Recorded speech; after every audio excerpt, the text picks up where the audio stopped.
Caro amigo do Bem-Aja, mais uma vez estamos aqui para uma abordagem sobre os assuntos de nossa casa, do nosso quintal, assuntos de Angola.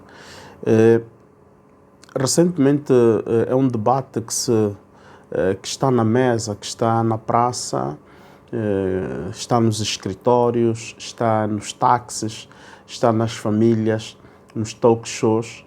Fala-se muito desse assunto, a imigração de jovens angolanos para o exterior. Mas atenção, vamos procurar esclarecer aqui. Na verdade, não são só os jovens angolanos a imigrar, ou melhor, dos angolanos que imigram, não é só a franja juvenil.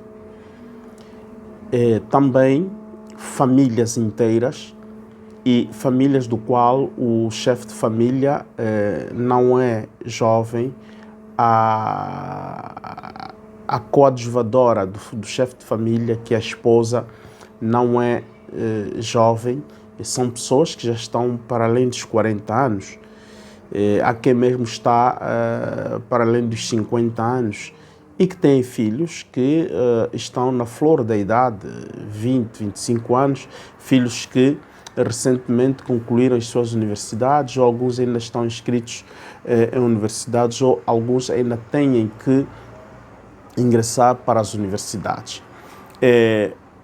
Muitas são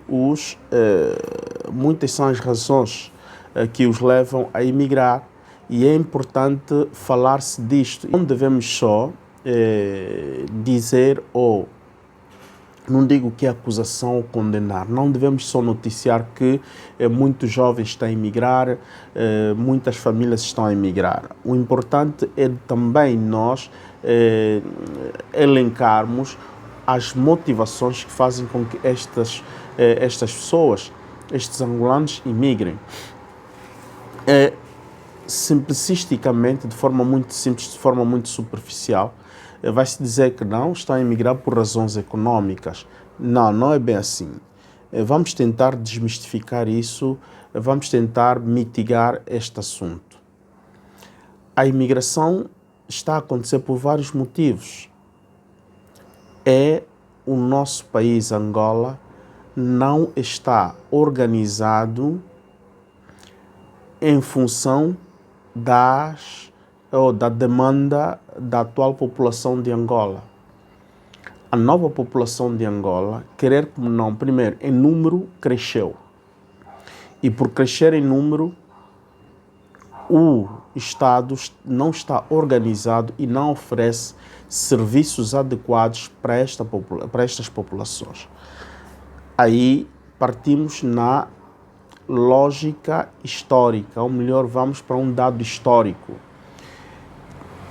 velho quanto à humanidade. As pessoas comportaram-se sempre como nómadas, ou o homem é eminentemente um nómada. O homem se instala onde encontra melhores condições de vida. Um tempo imigrava-se por razões climatéricas, outro por razões mesmo agrícolas, alimentares, não é? Em busca de alimentação. Os homens, os primatas, imigravam. E não só os primatas, até hoje, as pessoas, vamos verificar, as pessoas continuam a emigrar, e não são só angolanos, mas no que diz respeito a nós, os angolanos, imigramos por que razões? Primeiro, o nosso Estado está mal organizado, funciona mal, os seus mecanismos são mal estabelecidos, são mal formulados, e o modus operandi é desastroso. Tem-se falado muito de reformas. Quantos diplomas já foram, portanto, siglados, aprovados pela Casa das Leis? Os ministérios produziram tantos decretos e notamos que muitos desses diplomas têm conflito entre eles. Mas são conflitos sérios. Muitas reformas têm sido anunciadas por aí, por exemplo, o custo do passaporte, a renovação do passaporte, a duração dos passaportes, a documentação para a identidade do indivíduo e muito mais, está de facto mal. Muitas pessoas estão a emigrar por várias razões. É por desorganização do nosso sistema Estado, a nossa administração. O sistema acadêmico, muitos familiares estão a optar em mandar os seus filhos irem estudar no exterior, em que as universidades são mais organizadas e até certo ponto os preços praticados são muito mais convenientes. Como é possível que as universidades em Portugal convém muito mais que uma universidade em Angola? E esta universidade em Angola, em termos de qualidade de conteúdo e condições mesmo organizativa desta universidade, não é compatível ou não é comparável. Não é comparável, não é porque não é compatível, não é comparável às universidades em Portugal, na Itália, na Espanha, em França. Mas as universidades nesses países ocidentais, nesses países europeus, custa menos que a universidade em Angola. Já imaginaram qual é a razão deste alto custo? E diz também que, e já falei aqui, a qualidade deste ensino não corresponde à expectativa. As famílias gastam tanto dinheiro. Imaginem, alguém que tem 3 filhos que já estão na fase de frequentar a universidade. Qual é o salário que oferece este cidadão? Como é que este cidadão vai conseguir colmatar, os estudos dos seus 3 filhos? Portanto, não existe equiparação, não existe compatibilidade. O nosso Estado está mal organizado. E devemos responsabilizar alguém. O culpado não são as famílias. Não se deve atribuir essa responsabilidade às famílias. As famílias já fazem tripa e coração para mandarem os filhos para estudarem. E quando se fala da questão da corrupção, como é que não vai haver corrupção desta forma? O salário que este indivíduo oferece no empregador, que é o Estado, é um salário indigno.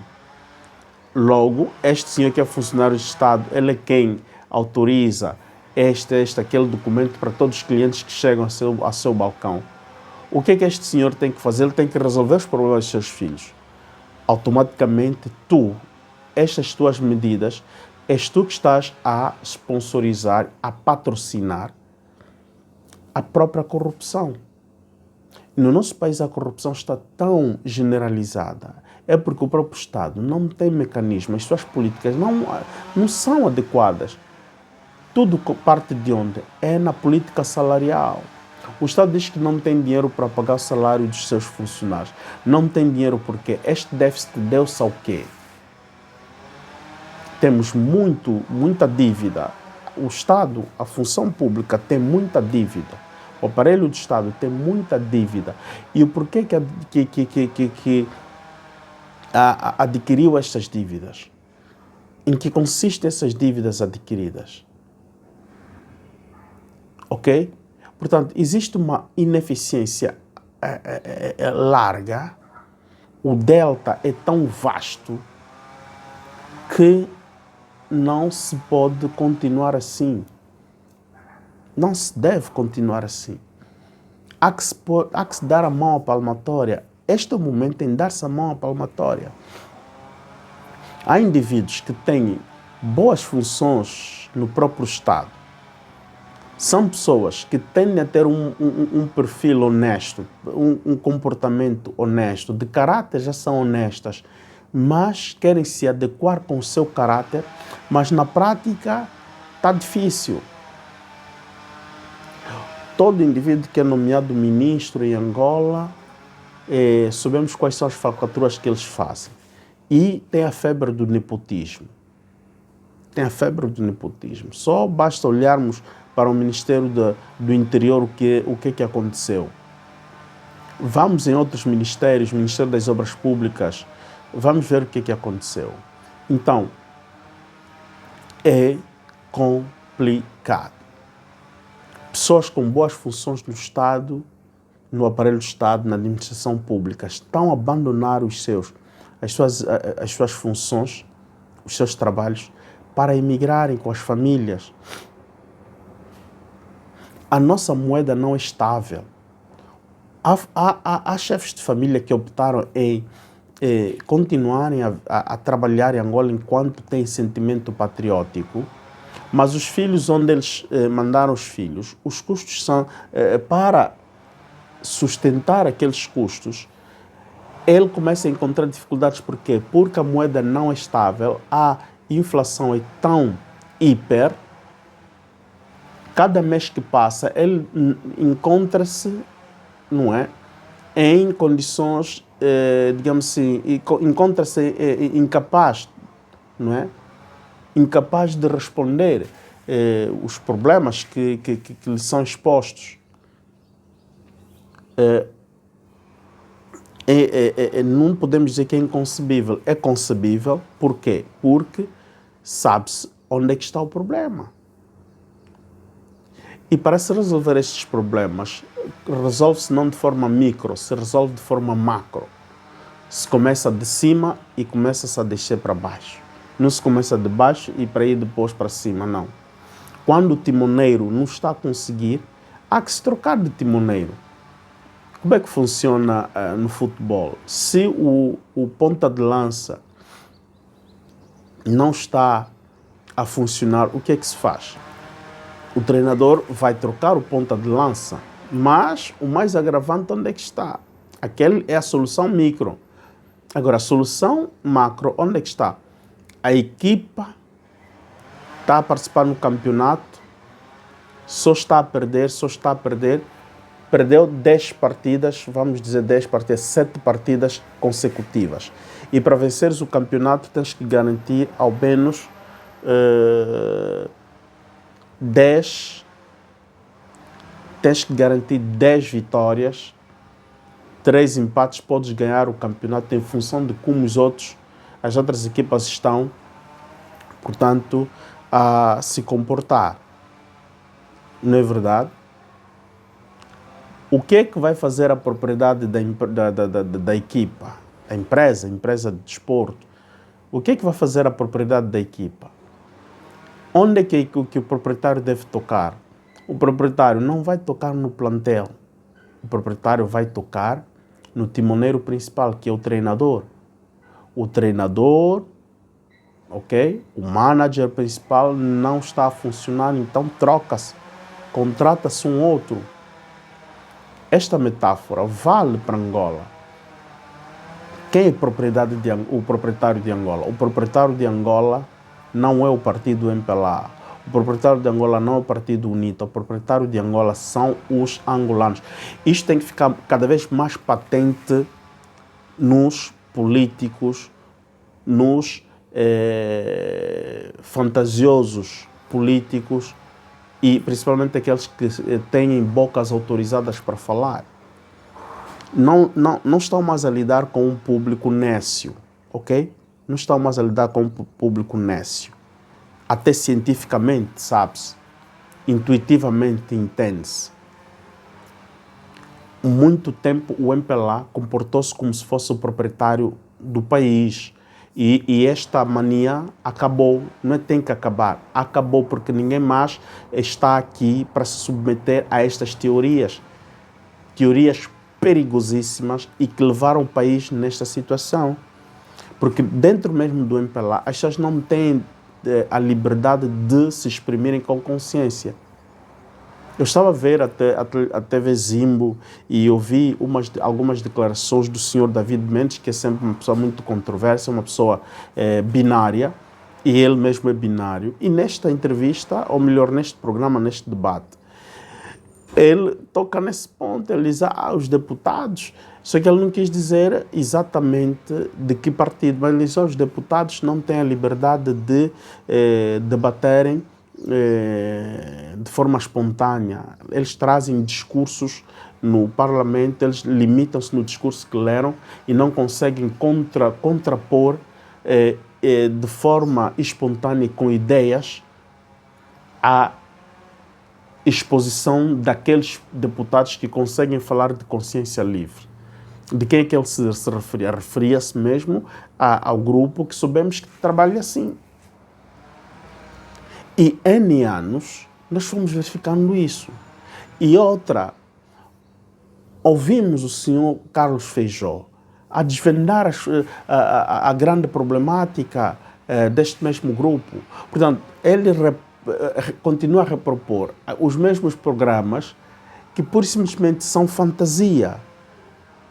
E nós vemos, observa-se nos ministros, observa-se no próprio chefe do Pelouro, continuam a governar por slogans, continuam a governar por palavras-chave.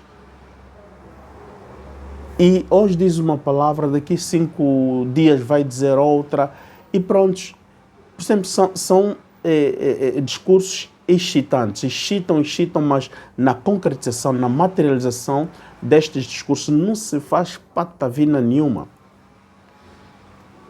O país está nos escombros, não conseguem interpretar e traduzir esta interpretação em materialização na solução do problema. Não conseguem solucionar o problema. Muitas ideias, captam ideias e tudo fica assim. Este é comportamento dos marujos, é comportamento de... lembro-me a vez que o candidato do MPLA vai em Moçambique, fala, atenção, não podemos permitir que os malandros. Então, hoje, quem são os malandros? Há quem não está a governar, nunca governou, não é? Não podemos tratar ele de malandro.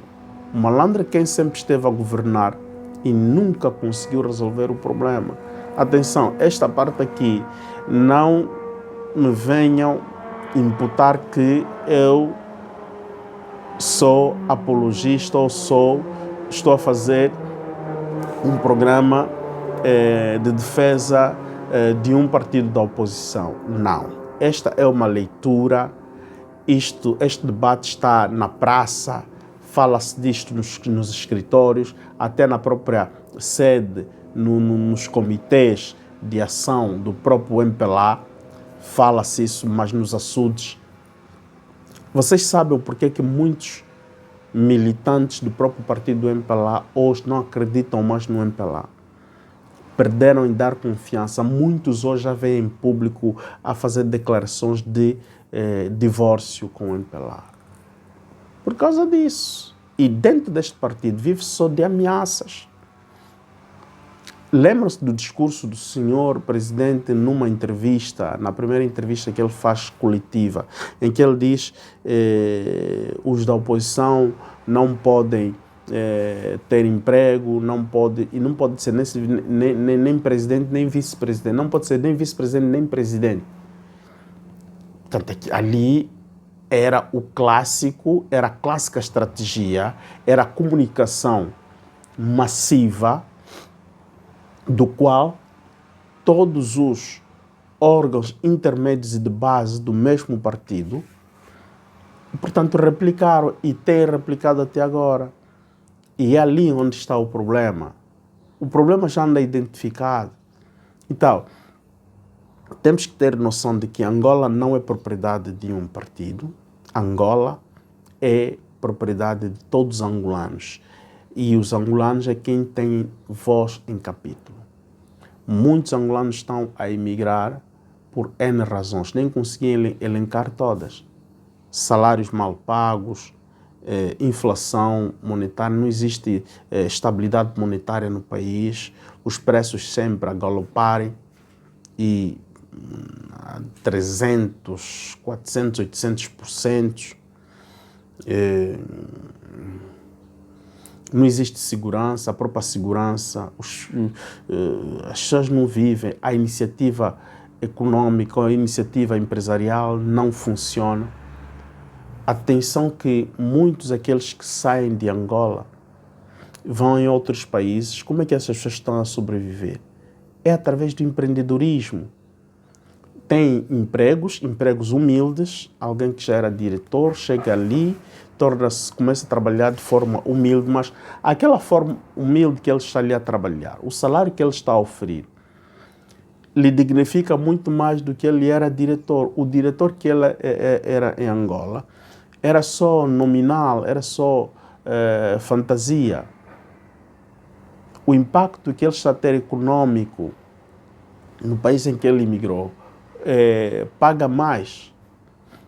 Sabes quem é que está a viver bem em Angola? É o estrangeiro. E vamos trazer aqui várias interpretações do porquê que o estrangeiro está a viver bem e tem estado a lucrar muito em Angola. É esta tendência que tem que ser invertida. É o angolano que tem que viver bem em Angola. Há que se criar políticas que façam, estimulem que muitos daqueles que emigraram voltem.